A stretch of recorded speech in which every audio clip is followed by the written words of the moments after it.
से 23 साल पहले मथुरा के एक गांव दतिया के अंदर दलित समुदाय की बस्ती थी और कुछ लोगों के द्वारा उस बस्ती पर हमला बोल दिया जाता है। इस दौरान अंधाधुंध फायरिंग की जाती है और दलित बस्ती के अंदर आग लगा दी जाती है। आप सभी जानते हैं कि 2000 के आसपास में लगभग सभी लोगों के मकान कच्चे हुआ करते थे और इस दौरान बड़ी संख्या में लोगों के घरों में आगजनी हुई। इस आगजनी के अंदर एक दलित समुदाय की छोटी सी बच्ची भी जलकर वहीं पर रह गई। इस पूरा घटनाक्रम का दर्द आप महसूस कर सकते हैं। पिछले 23 सालों से यही दर्द वो पीड़ित परिवार और पीड़ित दलित बस्ती है वो सहन कर रही थी, लेकिन 23 साल बाद जनवरी के अंत के अंदर इस मामले के अंदर अब सजा का ऐलान हुआ है और वो सभी अपराधी जो उस समय जवानी के जोश में उन दिनों उन्होंने इस प्रकार का कृत्य किया था, अब उम्र दराज हो चुके हैं। लेकिन प्रशासन की तरफ से और न्यायपालिका के द्वारा आखिर में 23 साल बाद न्याय करते हुए इन सभी लोगों को 15 लोगों को आजीवन कारावास की सजा सुना दी गई है। सजा सुनते ही पीड़ित पक्ष के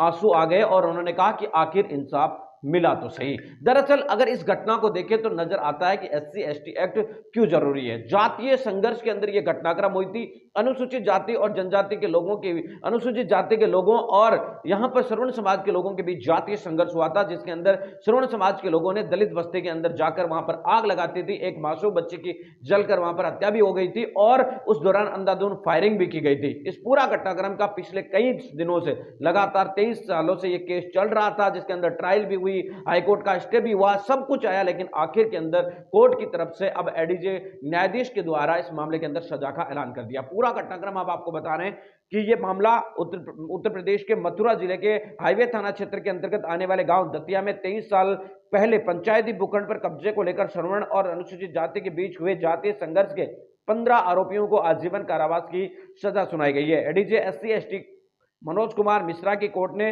फैसला सुनाया और हरेक पर 73,000 रुपए का जुर्माना भी लगाया है।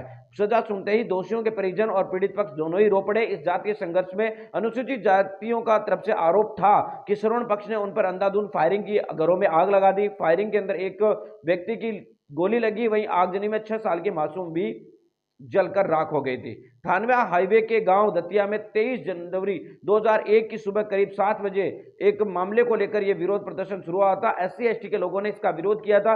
विरोध में जातीय संघर्ष का रूप लेते हुए अनुसूचित जाति के होरीलाल ने इस मामले में मुकदमा दर्ज करवाया था। आरोप था कि श्रवण समाज के गांव में मारपीट, फायरिंग, आगजनी की थी और जिसमें अनुसूचित जाति के राजेंद्र सिंह की जांघ पर गोली लगी हुई, वही 6 माह की मासूम गुड़िया जलकर झोपड़ी में ही जिंदा जल गई थी। इस मामले के अंदर 25 जनवरी 2024 को इस मुकदमे में बहस और ट्रायल पूरी हुई और इस मामले के अंदर अब तक कुल 9 आरोपियों की तो मौत ही हो चुकी है। बाकी 15 आरोपियों को बुधवार को अदालत ने दोषी करार देते हुए उनके ऊपर आजीवन कारावास और 73,000 रुपए का जुर्माना लगाया गया है। इस मामले को देखकर आपको एक चीज समझ में आती होगी कि गांवों के अंदर किस तरीके का जातीय विध्वंस हुआ करता था और उसी के चलते एससी एसटी एक्ट सहित कई सारे प्रावधान अनुसूचित जाति को सुरक्षा देने के लिए प्रदान किए गए थे।